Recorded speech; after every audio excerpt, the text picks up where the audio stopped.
Lo primero que oíamos aquí cuando estaba en la universidad eran los últimos años 60, el mayo del 68, pues eran todos los movimientos de Estados Unidos y del mayo. Sobre todo yo creo que aquí ha influido más el mayo del 68, ¿no? Entonces la influencia francesa en la época del franquismo era bastante fuerte.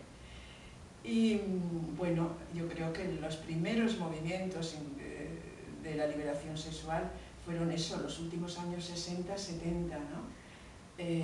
Fue cuando también empezaban todos los anticonceptivos, las pastillas, que en la época franquista naturalmente estaban prohibidas, pero siempre había farmacias o había médicos que las podías conseguir, ¿no?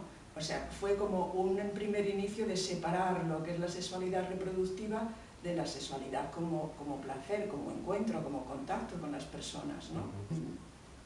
Yo creo que fueron los primeros movimientos, también los primeros movimientos del movimiento feminista, ¿no?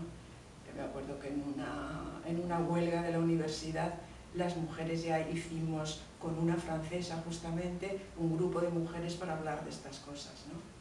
Y las charlas que se daban en los actos culturales en la universidad también siempre había este punto, ¿no? De la liberación sexual, la liberación femenina, todo esto, ¿no? Yo conocí también las comunas alemanas. Entonces eran las comunas de Covendit, en Frankfurt, porque yo iba a trabajar en los veranos a Alemania, ¿no? Y me acuerdo que uno de los puntos fundamentales, o uno de los puntos en los que insistían, era la no exclusividad sexual, sino la liberación sexual, que era pues, un contacto y un contrato entre personas que se gustaban, pero que no estaba sujeta a la familia, ¿no? Y me acuerdo un poco de estas discusiones, ¿no? Bueno, la gente que lo vivíamos como muy libremente, con aspectos de libertad, ¿no? Pero también he de decir que después, en las reflexiones posteriores, sobre todo de las mujeres, se vio que quizá las mujeres, porque teníamos un concepto diferente de las relaciones más afectivas sexuales, y los hombres más centrados en una sexualidad, que después hemos visto y hemos analizado, después podemos hablar de ello, ¿no? Las diferencias por estructuras más bien de construcción social de identidades, más que de cuestiones biológicas, ¿no? Que muchas mujeres dicen se sintieron con esto de la liberación sexual que podían hacer el amor con quien quisieran, pero luego cuando tenían un afecto realmente lo que buscaban era pues sí, libertad sexual, pero también compromiso, ¿no? También un lazo, un vínculo, ¿no? Más que compromiso, digamos, un vínculo.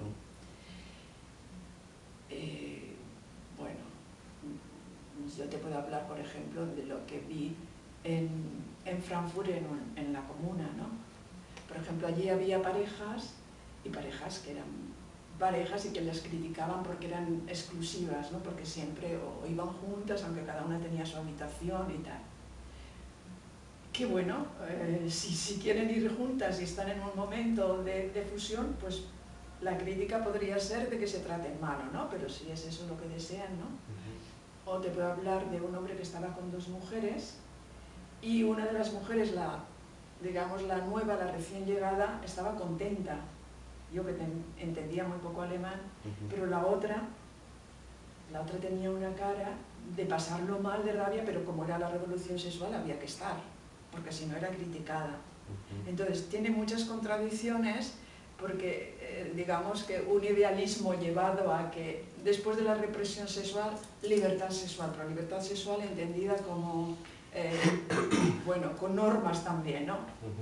Y si tú tienes un vínculo y no quieres irte con otra persona, pues, entonces, en fin, hubo problemas, contradicciones y esto, ¿no? A finales de los 70, pues con todos los movimientos feministas se difunde más, ¿no? El derecho a una sexualidad propia, lo que es la sexualidad de las mujeres, las primeras jornadas feministas en Barcelona del año 76, ¿no? Los aspectos educativos, sanitarios, la sexualidad, todas estas cosas, ¿no? Una de las reivindicaciones primeras también de los movimientos feministas fue el derecho a decidir. Yo decido cuándo ser madre, con quién y cómo, ¿no? O sea, cómo separar la sexualidad de la reproducción, y embarazos no deseados, pues, o sea, como también una cosa como llevaba la otra, ¿no? O sea, no porque, claro, mejor es no abortar y no tener que abortar, pero era un punto fundamental del derecho a decidir, ¿no? La maternidad. Si ser o no ser madre, y cuándo, y cómo, y con quién. Ahora, ¿qué pasa? Que hay como mucho consumo sexual, ¿no? Es decir, chicas de 13 y 14 años que son presionadas para tener ya las primeras relaciones sexuales. Ay, todavía tú no has mojado, tal, ¿no? También por internet, o sea, que digamos que está en la cultureta, pero está sin educación sexual, con lo cual los chicos no lo sufren porque no se quedan embarazadas o porque piensan otras cosas sobre el amor, pero he visto a chicas, adolescentes y jóvenes de 15, de 16, de 17 años que están sufriendo y que están pasándolo mal, ¿no?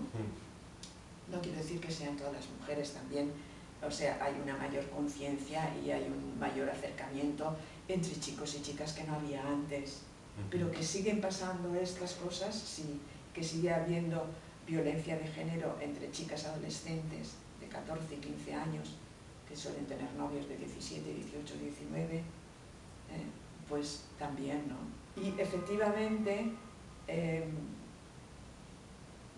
sí que podemos hacer como una cuestión general, pero que tampoco, no hablemos de porcentajes, ¿no?